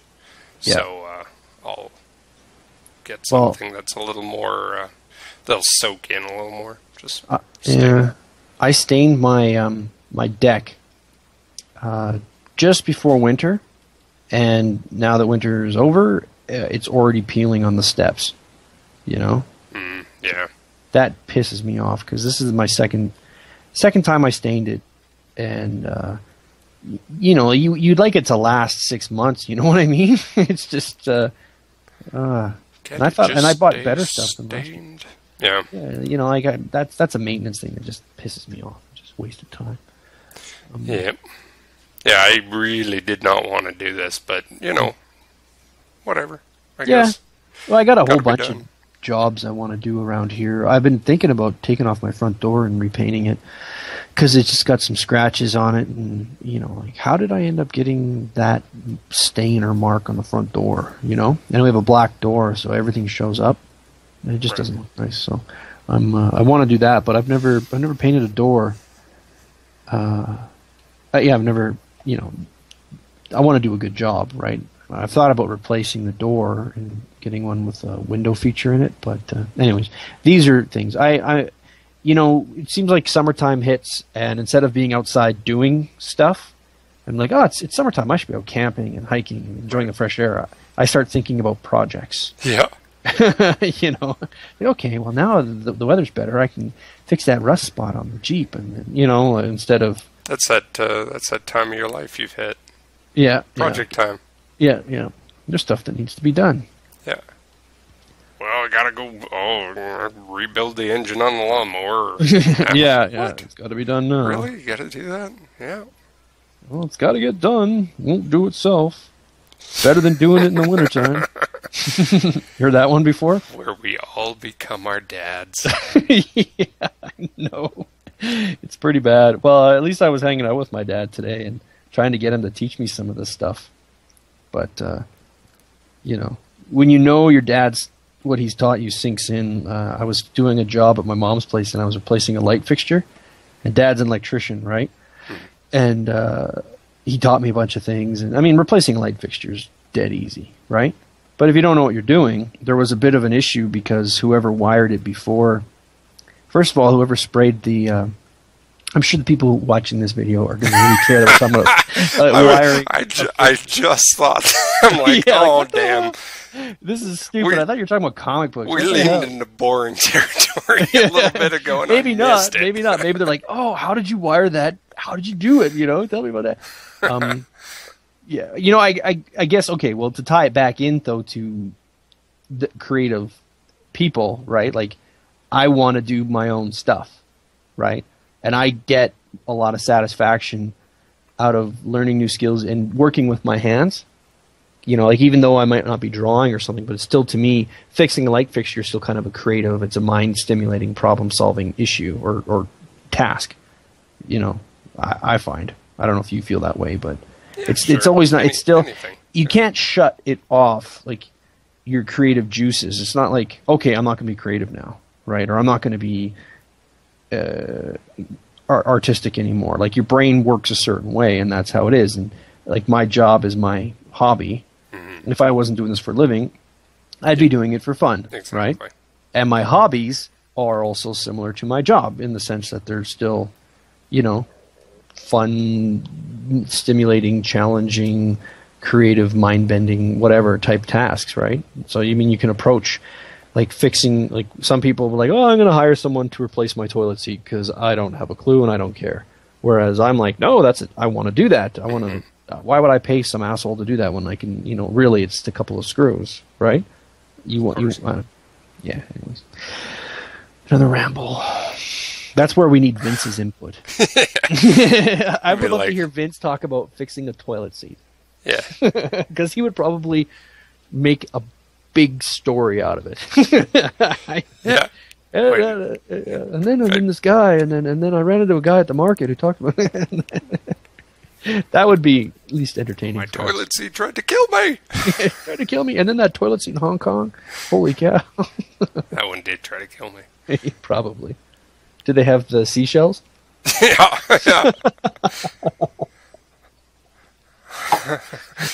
I went out and swore at a noodle stand and nothing happened, so... It's funny, that seashells joke from Demolition Man. Mm-hmm. I'm still... It's still in my head, right? Like, what were the seashells? That's the... They keep referring to it. That's the beauty of that joke, because you have no idea how this might work. Yeah. How that you can't, and it's three. That's right. The weirder. It's the three shells. Like, come on. I don't know how that. Anyway, yeah. Yeah. So you totally get what I'm saying there. Yep. 3 seashells. Mm-hmm. Oh. Yeah. Well, we're probably going long on this. Yeah. So doesn't look like you've actually done anything. Fuck you. Seriously, I see the same little, shape, triangle beak type shape from the last time I looked at your screen. So. Oh, is it? Yeah, it hasn't updated. But maybe it stopped. It stopped broadcasting. Literally, it's the same thing I looked at an hour ago, and you haven't changed. I'm like, have you been talking? Just, is this what you've been doing? No, I don't know. I think it stopped sending. Okay, well, this I've just been sketching some nonsense the whole time. This last drawing is the only one you're allowed to show. The whole time. Yeah. Just put it on loop. Just go whoop, whoop, over and over. Just do that one. The other ones, no, don't bother with that. It's funny. Do you listen to them? Like, do you play back the podcast and listen to them? I do to edit it, yeah. Yeah. But Like, I listened to him again the next day to hear how stupid I sound, or holy shit, I ramble a long time. Or was there any point to what I was saying? You know, these are the questions I ask myself. I force that out of my head and then get on with the business of making sure everything's synced up. Yeah, you listen to these things. Oh, okay, you know, I don't. Oh, okay. Otherwise, I wouldn't do another one. Yeah. Like, Or I go, I hope Owen edits that out. Or make sure, police myself to make sure I don't say anything that I'll regret in 20 years, because this is archived on the internet forever now. yeah. This conversation, you know, like my, great grandchildren could probably. Yeah, they're gonna come. They're gonna try and they're gonna turn off about halfway through the comics. So. Yeah. Comics. What? Wolverine was short? What's he talking about? Like, nah. They'll probably have, you know, when Hugh Jackman dies, they'll probably buy the rights to his face. You know, like that's sort of the speculation that I'd like to take with these things, just to wonder, like, okay, well, look at the way technology's going, and with the rights and legally. I hope not. You know, give somebody else a shot at it. Yeah, but like it's definitive. Like you just think, okay, yeah, I like the idea of giving roles to other people, like the theater. Like, that would be like, yeah, everybody just having wants one chance. James Bond forever that would be garbage. But would it? Yeah, it would. No, but think about it. Like, okay, yeah, it would, but also, it would be garbage from purists, right? Or people who, oh, it's kind of cool when this artist tries to draw Wolverine, or what is, you know. But then other people, the definitive Wolverine is Jim Lee, right? Or other people, the definitive Wolverine is Mark Silvestri. Right. You know, like people have a definitive guy in their mind, right? So right now, I think Bond would be a better example, because there's always that debate: who's the better Bond? Right. Right? Like, is it, who's your favorite Bond? And then people hum and haw, so that guy sucked. And then you go, oh, Timothy Dalton didn't do a bad job. Timothy Dalton, you know, and you know, some guys George like Roger Lazenby. Moore, and to me, Everybody's Roger Moore on was the worst Bond, right? Yeah, he's pretty bad. Yeah, well, it was a bad era for Bond movies, right? And then Sean Connery, but then you go, well, Sean Connery was great in From Russia with Love, but the time and the filmmaking and everything, just like if you can imagine Sean Connery, but doing like that guy, so you take, you know, late 20s Sean Connery with that sort of suave 50s, 60s, like that's the period that when the movie was filmed, right? And then Cold War was live and well, but then take it and film it with today's ability and cameras and action and all that, right?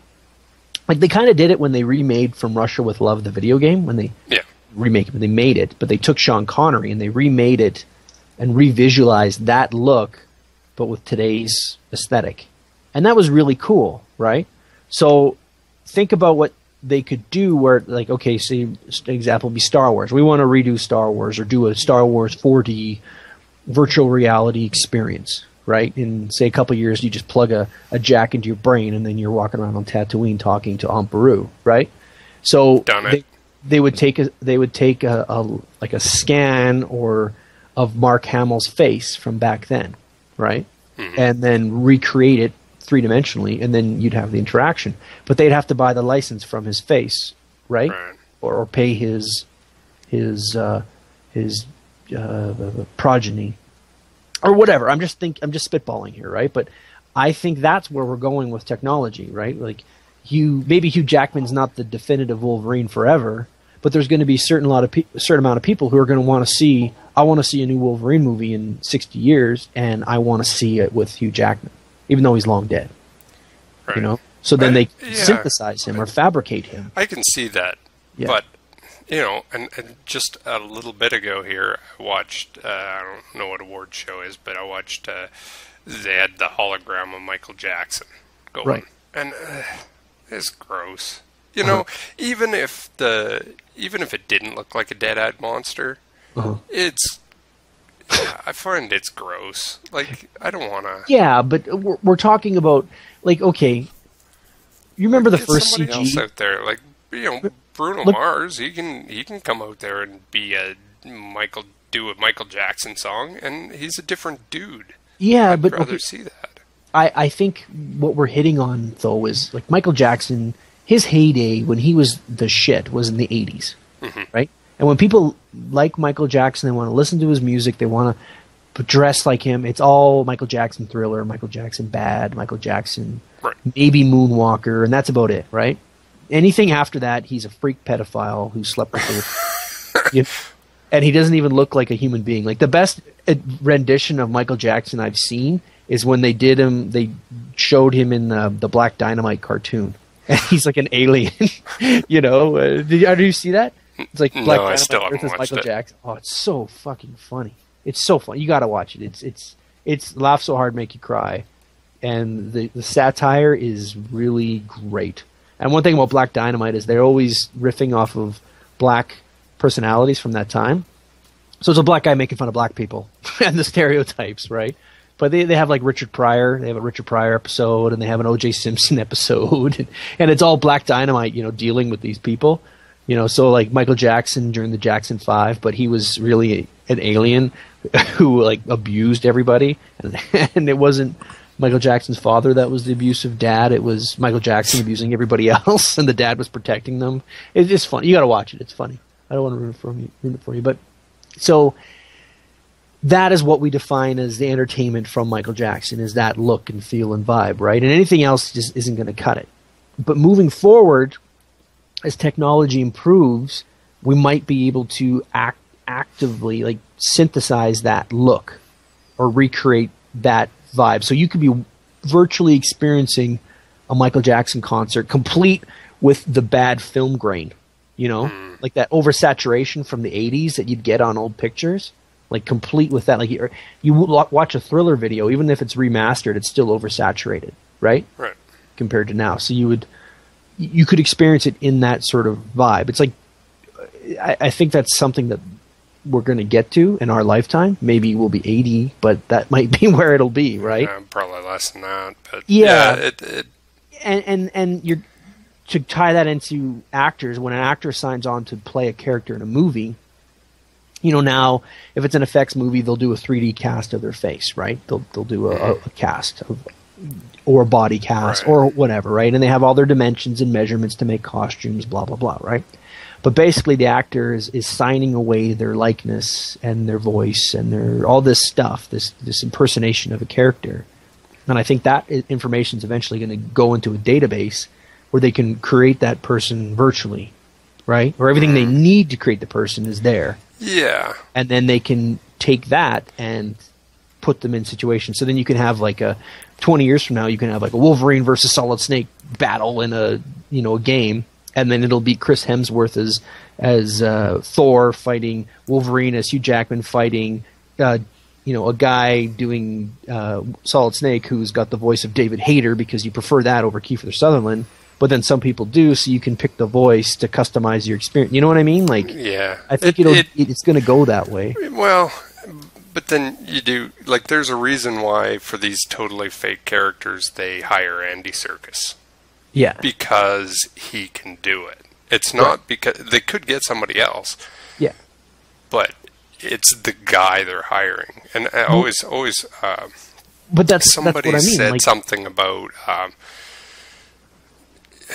I think I can't remember who it was, but it was what you lose though is people forget that it was that person's brain who was doing the acting. It wasn't their face. Well, and so when you lose that, you're not actually... You'll lose the performance. You're losing the performance. And so... But, what's the... I think maybe they'll be able to write an algorithm, right? and just how, like, an actor, like, okay, say, when Ewan McGregor played Alec Guinness's version of Obi-Wan Kenobi, right? By the end of episode 3, he was impersonating Alec Guinness, right? And he did a pretty good job at it, just the way he would pause and move and articulate himself, And I think that is how they would probably do it in the future, where they'll have an actor play Wolverine, right? Or, mocap Wolverine or whatever, right? Mm-hmm. And they'll basically just, in post, replace his body with Hugh Jackman, that sort of thing. And the voice and everything, but there'll be an actor playing him, but the guy actually that you see will be Hugh Jackman or a hybrid, right? Yeah.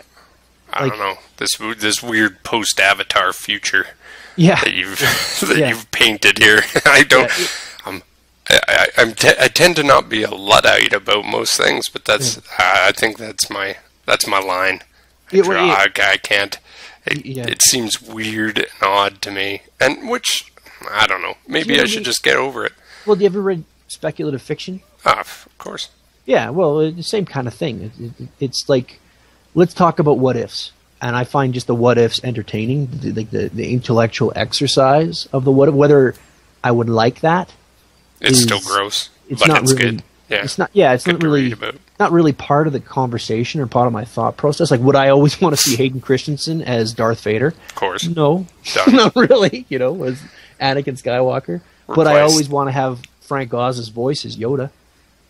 No matter what, you have a 3D CG puppet or character or whatever. Frank Oz's voice is Yoda. Anyone else doing it's like, do you ever watch modern Looney Tunes cartoons? And they got some other guy doing Daffy Duck and some other guy doing Bugs, and it's just not the same as Mel Blanc doing Bugs Bunny. Nope, it's not. This just doesn't have that same sort of thing. And I think when you, but that's part of this. Like I kind of like that. I kind of like that character lives on, but it's not the same. It's not the same performance. It's new. Right. The character's evolved. You can keep the character. You can keep the mythology. You can keep but it's just somebody new doing it now. And you'd be like, wow, this is weird. And then like 3 shows in, you're just, well, that's what it is now. Well, yeah. I mean, that's the world we live in now. Yeah. Right. Where those are the limitations of our world, where actors die and the characters still go on, so we need to replace them. We'll find a guy who sounds as close as we can get, and then we'll do that. But in the future, we're not going to have that limitation. Culture ends. Like you wind up you just get locked into one thing. No new music. No new. I'm not sure. Speculative too. Like, of course, that never will happen. No, I mean, look how we've done it now with our culture, where we have Abraham Lincoln Vampire Hunter, right? Like, we took a historical guy and completely fabricated this story, and then it's just popcorn. It's faff, right? That's not fabrication, man. Oh, right, that's real, sir. Look at the dollar. Sure. You ever look at the back of a dollar? Shut your face. Shut your face. But I think that's the same context, where if we could, that movie would be even better if you really had Abraham Lincoln fighting vampires, like the real guy, Yeah, actually, that might be kind of cool. Yeah, wouldn't that be really cool? Instead of like an actor playing Abraham Lincoln, you actually had Abraham Lincoln fighting vampires. No real thing. And the vampires, whatever. Like, that would be cool, and I think that's... Lincoln. Then it'd be like Napoleon versus the creature from the Black Lagoon, and like, I think, sure, culture would, like, I don't think it would stagnate. I think an aspect would stagnate, like the character would stagnate. Like, you'd have a defining performance of, like, if you used historical characters, you wouldn't be limited by an actor portraying FDR. You would just have FDR, and then you would use him though as a fictional character in your universe, right? And I think that's where the I guess the personality or the character, like the larger than life, like no longer are you FDR the man, you are FDR the president, the public figure, right? The historical figure. You are owned by society. You're no longer just a guy, you're larger than life, like the ultimate fame, right? Like, you're just as famous as Jesus, kind of thing. Like, you would live on forever in a virtual setting. I think that would be fundamentally shifting. Like, I think it would really change our society. Like, it'd be really weird. Like, think about all the ramifications of that. But simply from an entertainment standpoint, like, you could do infinite Wolverine stories, right? Like, maybe the production cost would probably drop dramatically when you could just generate it all in a computer. And anybody could be... Like, just like now, you buy a skin for, like, Daz 3D for, Sexy Schoolgirl, right? Well, let's say I want to do I want to make my own little fan fiction, so I'm going to buy the license to Bridget Nielsen as Red Sonja, and I'm going to make a fun Red Sonja movie, right? And this is how I would do it, but better. And you'd buy it, you'd buy all the parts, and then you just make your little movie, you know? Like, I think it'd be kind of cool, right? You buy the license to make a Red Sonja movie, and then you spend the extra, $5,000 and buy the Arnold Schwarzenegger one, so then you can have Calidor. You know what I mean? Like, I think that would be. I mean, that's where we live now. People are making their own fan fiction things now. People are making their own stuff now, and with the power of computing in 20 years. Real. Pardon? But it would be real. It would be real enough. Real enough that you could screen it. I mean, probably in 20 years. I mean, who knows? Maybe you'll be able to taste it. You know? Okay. That. I was saying stuff was gross before, but that is actually gross. but like smell it, taste it. Like you veterans talk about the beach sequence in Saving Private Ryan, that the only thing missing was the smell. Right? Like it was perfect. And with VR technology, they talk about human brain, computer brain interfaces as a reality now, right? Think about where the technology will be in time, and then think about how that would impact entertainment expansion, right? Can I rub it on my junk? Pardon me? Can I rub it on my junk? Probably. Well, I think about it. You're going to sell 1 million, my friend. Yeah, well, it's over. You think about it though, from like the internet, like the pornography industry really was instrumental with the expansion of the internet. I don't even want to consider the.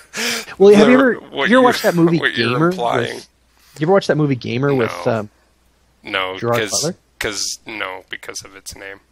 Right. There was no way I was gonna. Well, that has some interesting social commentary where poor people or people in debt or people who commit crimes or whatever, sign themselves bodily over to these game companies, right? So basically, the Sims is real, right?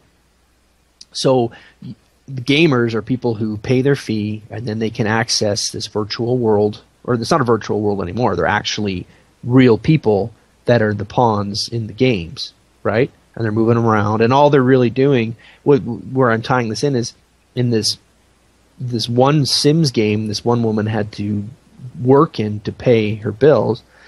She was basically like, the person playing her was like the slob perv, and basically used her as a sex toy, right? Like she moved around and then would have erotic encounters with people, and that's basically all it was just sex, like they just devolved down to just sex, like just porno movies basically with their VR experience, just stimulation and gratification.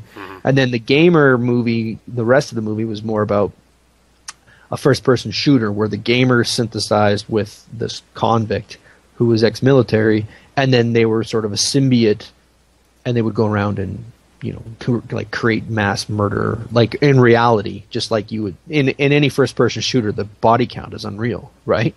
And the same thing is, they made it real. Like, okay, what if this was real? And so I think that's sort of in a speculative fiction in relation to what we're talking about, is you would see people interfacing directly with the game more, like, and then with the ever increasing quest for reality or realism, plus our Romanesque bloodlust and disassociation with the consequences of what we're doing, you could see people like, okay, you're a criminal. Instead of going to jail, we're going to put you in this virtual game where you have to play smash up derby with cars, and if you break an arm, well, that's the price you pay, or I don't know, you have to play Deer Hunter forever. I don't know, whatever, right?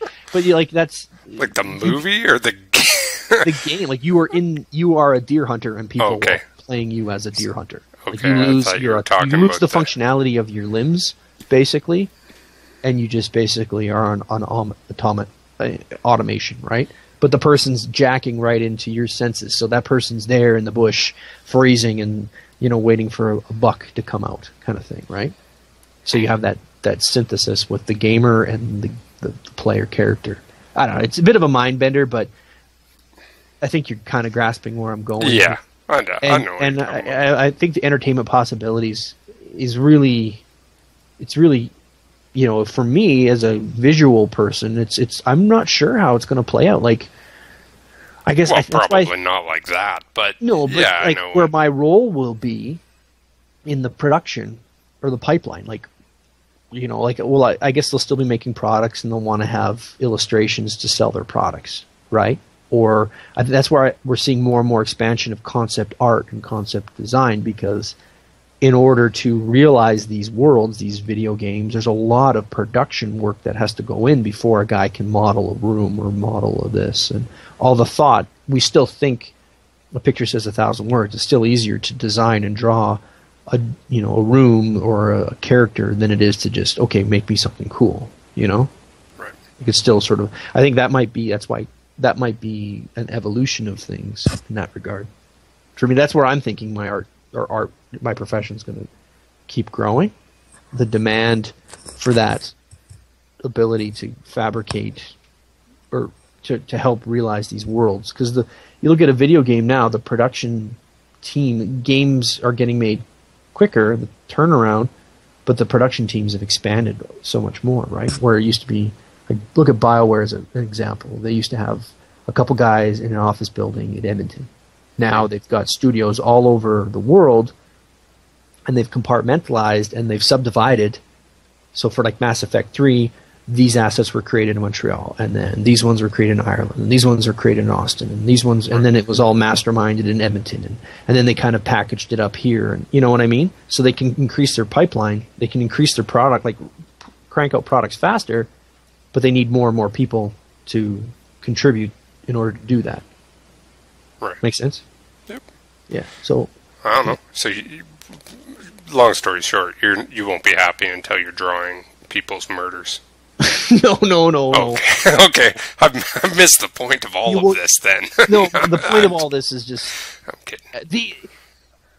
I guess I'm speculating on where our future, our future is going to be regarding entertainment. I don't think it's going to be as simple as movies anymore. You know? Or the movies we do see are going to be even more immersive or involved or things. And I guess it all started off with defining actors as characters, but, you know, licenses and that kind of... I mean, it's going to expand in ways that we just can't predict, which I think is going to be interesting. But, you know, the infamy of playing Hugh Jackman as Wolverine might be the defining... Like that, you know, 30 years... If you're going to have an X-Men movie or X-Men video game or X-Men virtual novel, it's going to be Hugh Jackman as Wolverine. It'll be that voice. It'll be that face. It'll be that physique. It'll be, that will be that's what the character will always look like. You know, I think that eventually is going to go that way. And, you know, I think, personally. I mean, you even see now with Lord of the Rings, people can't get it, even when they try to create something different for Lord of the Rings, like a card game or a board game. They want to do it still kind of looks like the Peter Jackson universe. You know, like it's really. It will for a while until somebody decides to do it again. Yeah, and then it'll look like that for a while. Maybe, but I find with the Peter Jackson version he was very faithful to the material and to the look that had already been established with the artwork of the past 40 years. And he even got like the two main artists for that franchise. Yeah, well, they worked on it. Yeah, they contributed heavily to the overall look of that world, right? And I think because of that process, it resonates with the fans and the community, right? And I think it's become definitive for Lord of the Rings. Like when you think of Sting, you can't really think of that sword looking any differently. You know, it's hard to envision it as anything else, whether you like it or not. You know, and you're right. Maybe in a few years, someone will come up with a different idea or a different take, but you know, it's pretty well defined. You know, I mean, and why would you change it? It's good the way it is. Like, you know, You want to change the buttons on Bilbo's coat? Like, what is there to change, really? You know, it's cosmetic at best. Like, I don't know. Yeah. Well, I think somebody else will come up with a new take on it. It'll be the same, but different. Hobbit 2032. Yep. Bilbo and Cylons. Bilbo now a cybernetic killing machine. Yeah. But driven by somebody Gandalf jacked into his brain. If you did that, right? Like, think about how fun that would be to guys like me and you, or to film nuts, right? I guess the equivalent would be, well, okay, like if we did a movie in 30 years, right? And anybody, you could sit down and make a movie, and it would be like Ian McKellen as Gandalf running through New York City because he's out of time, and he's fighting RoboCop. But it's Peter Weller as RoboCop, not the new guy. You know, would that be kind of fun? Just to make it and just to see it. You know, like that's one freedom I guess I have is with my art and my illustration is that I can visualize that and make that a reality, right? But imagine if you could do that out of in your computer. I think you found your niche. This is what you sell at Comic Cons. Yeah. Peter Weller fighting Gandalf. Riding Grimlock. G1 Grimlock. Swinging the Sword of Omens. Kicking Smurfs. I'm like taking notes, right? I'm like, well, think about like the Smurfs movies. Have your kids watched the Smurfs movies? Yeah, yeah, we didn't care for them, but yes. No, I hate them. I can't stand them. The only thing I hate more are the Alvin and Chipmunks movies. I fucking hate those movies. They just drive me crazy. But my Lily likes them, so I just leave the room if they're on. But the Smurfs they've taken these cartoon blue things from medieval times in a French comic book, and then they transpose them into modern times in New York City, right? But they still look exactly like they would, you know, in the comic book. So it's this weird sort of what if experiment, right? It's like, what if Gargamel came to New York City? Let's see what happens, you know? And like reality's completely twisted, and it's funny, but I think that's kind of an idea of where things could go with entertainment. Like, really, there are no walls anymore. Like, I don't know, man. We topped out at Space Jam. they can't. It's the gold standard. Yeah, but that was before its time. Space Jam. Yeah. Like, Who Framed Roger Rabbit? That was. Oh, well, that actually probably was before its time. That was totally before its time, and that's still a good movie. It holds up today, right? Like, and in the future, Disney will still be the pioneer when it comes to this type of stuff, right? They might be the only company around making. Yeah. Well, they're going to own everything. Yeah, they already do pretty much, but you're really going to see. I think that's kind of an idea of where we're going to go, where they're going to be breaking down, like they're going to be pushing and innovating and really going with things, right? And I don't know, it's exciting, the possibilities. Anything you could imagine, like literally Gandalf riding Grimlock with the Sword of Omens. We can make it happen. Heck, you can make it happen now. Yeah, you could. Yeah. Start. Well, I mean, just look at some of the wicked sculptures you see, like 3D sculptures people can make, how lifelike they can be, right? Somebody could definitely make a lifelike Grimlock with Gandalf and the Sword of Omens and just light it and make that image, right? Or, I mean, I could draw it and eventually work hard enough I could get that down, right? So it's achievable now as a visual. Now to add those extra levels like the performance and the sounds and all that kind of stuff, that's just down the road type thing. You know. What? Am I blowing your mind, or are you just sick of talking about this? No, yeah, I don't know. It's like I don't want my entertainment to be like this. No, I think it's funny. Yeah. Well, it's good comedy. Yeah, it is kind of comedy. It's fun though. Imagine seeing that James Bond movie, like The Quantum of Solace. It was a fucking terrible movie, but if you had Sean Connery playing the role, that might be better. It might be a better movie just because you'd have Sean Connery doing that, right? If you transposed it. You just Connery that movie. You just conned the movie. You just put him in. Yeah. Yeah. It's exactly the same shots. Totally. In fact, or the old man Connery. That'd be kind of fun. Yeah, just put his head on. No, well, I could see them doing it, remastering movies too, right? So let's say you take Aliens, and all the special effects scenes, like they look like effect shots, right? Wow. And they still are models, and they hold up. They look great. Most of it looks pretty good. It holds up, but there are some scenes where you go, okay, that's a model, like the dropship sequences and that kind of stuff, right? Or there's times when they film the alien in a certain light doing things because if you saw it in real light, you wouldn't buy it, right? So imagine they could go back in and fix that, right? And kind of like how Luke. Very doable, though. Yeah, it's very doable now, right? But imagine if you did it, if it'd be cheap to do it. But right? It doesn't, make something new. That's my. Yeah. It's always but my Hollywood take doesn't because do people that. like to do that, and then they do. The people have been. Yeah, but they do. Stuff. They regurgitate shitty old themes, but they've also look at Lucas in all the different versions of Star Wars now. Right? Like, it's really hard to watch Star Wars and see it as its original theatrical format. Right? And people are confused now as to what that format is. Does Luke actually talk to his buddy before he goes off and joins the rebellion?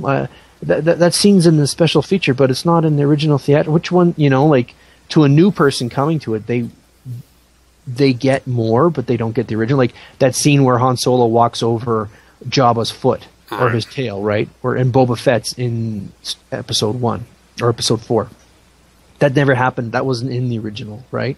Or remastering it so it looks like Greedo shot first. You know what I mean? Like they've tinkered with it. And the stupid music sequences they had. But how thoroughly decried that is. Like it's the same as if they went in and started doing things to The Godfather. People would be. Right. You should be rightfully upset. Just leave it as is. Make something new. Yeah. Like if you're going to put the effort in, make something new. But I think that's sort of the root of what they could do and what they'll probably do it just to make money. I mean, look how I have the THX version of Star Wars on VHS because I bought it that this will be the last time you can buy Star Wars, God, I buy the VHS. They'll do it to make money, Like Star Wars is going to be making money forever. Yep. Right. And they'll find a way to reinvent the system somewhere. But, like they're doing now, do it by making something new.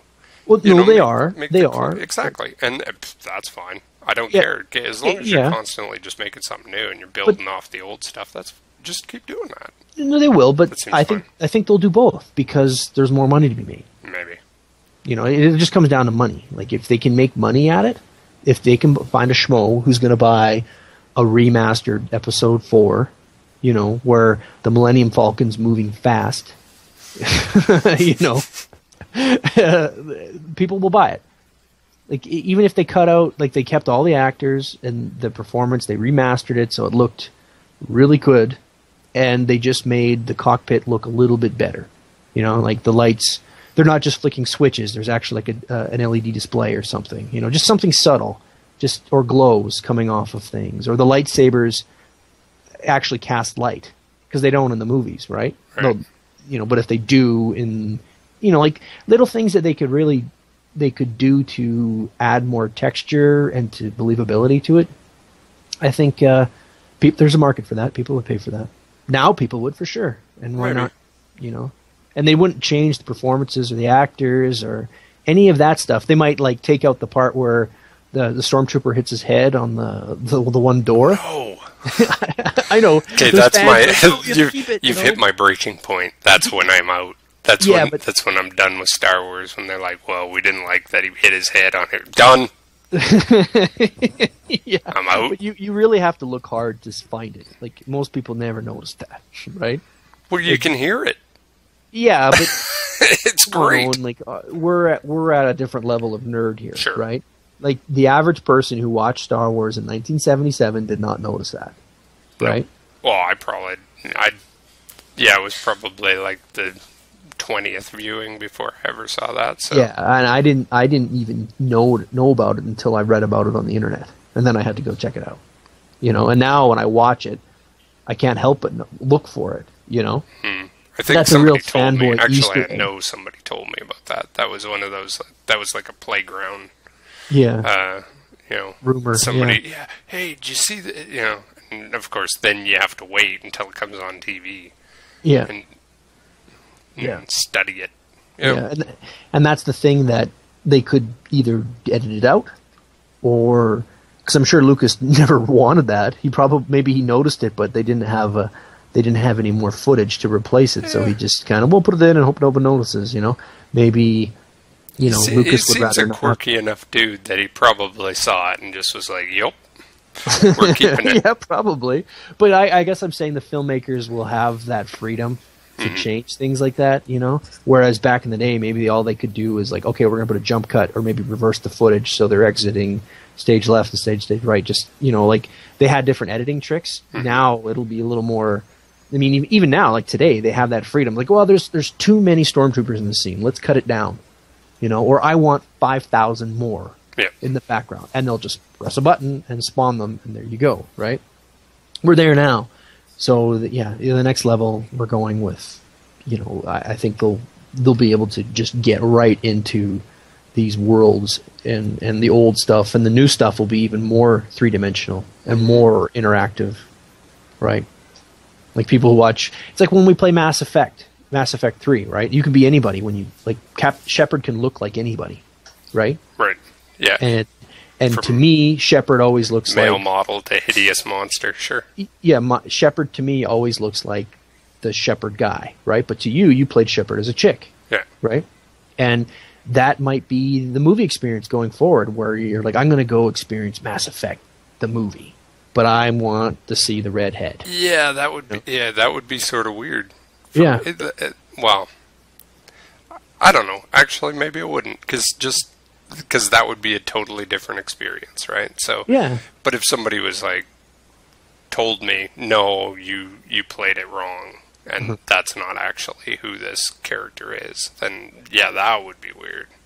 Well, I think theater might change. Like, there was one science fiction movie, I can't remember what it was, but there was one scene where they had to go get somebody, and it wasn't like a brothel, but it was sort of like an entertainment place where guys would go and they would plug into their virtual reality room, and they could relive whatever, they could create whatever fantasy or experience whatever, right? And they're just laying on a table, and they're just, surrounded by people telling them how cool they are. It's a Minority Report. Minority Report, there you go, right? And they go into that room and they take the guy out and they got to do their thing. But I think that might be the root of entertainment. Whereas we're not, all of us now, we want to see a movie. You congregate a couple hundred people into a room, and you all watch this adventure, and you do it socially. Usually you go with a friend or your wife for a date or something, right? But maybe in the future it'll be more personal, where you pay to go and sit in a room or jack into a console or whatever, stand in a tube, and then you experience this experience, like Total Recall. Right. It seems like there'll be room for both. I think so. Like there could be, like the budget tour where you got to have 50 guys in the room, or and you got to make sure you got to sterilize the jack before you plug it into your arm or something. Or there could be the date one where you go with your girlfriend and you can hold her hand while you're experiencing it. Yeah. Well, you're watching Pompeii explode. Yeah, sure. But like, there's that. I remember once seeing there was a Harrison Ford movie I saw with a girl. I went on a date with this girl, and it was a scary movie. It was him and Michelle Pfeiffer, and he cheated on his wife and threw the body into the lake outside the house, and then the ghost came back and haunted them, and it was scary, right? But I remember I had my hand on this girl's knee, and there was a scary part, and I squeezed her knee really hard, and I hurt her. She was like, "Oh, that hurt!" Like I bruised her. It was so scary. But that was part of the whole experience, right? It was, and I think there'll always be room for that personal. You hope there'll always be room for that personal sort of interaction with people in those types of experiences, right? Well, I think that's part and parcel. That's why you that's why you go to those. That sort of entertainment. That's why people have gone to plays since, I don't know, probably since before language. Yeah. You know, just some let's go watch Thug hit this thing. He's gonna go hit a stick on a rock, but he does it really well. It's funny. I have this to tie into that. I have a Looney Tunes movie. Like back in the 70s, they used to they'd make a movie, but they'd just put together a bunch of Looney Tunes shorts and then have a couple of scenes. So there's one where Bugs Bunny's doing the history of comedy. I don't know if you've seen that one. No. But they're tying to Caveman because he shows the history of comedy, even back in before time, cavemen used to sit and stare at the wall, right? And they show like Thag and Ugg, this husband and wife sitting there looking at the wall. And she's like, "What's on tonight, dear?" And he's like, "Same old thing, westerns." It's like the Cave at Lascaux paintings, it's just like stick people chasing a mammoth. And he's like, "Same old thing."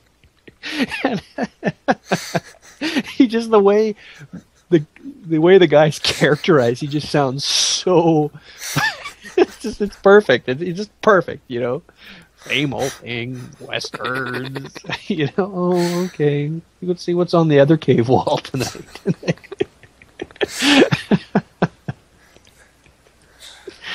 Yeah. You gotta see that one. Right. Or you should just look it up on YouTube. It's probably there. Anyways, right, I think we've rambled on long enough. I'll go and the last part was put pretty together interesting. Your the frightening dystopian future you've laid out for us.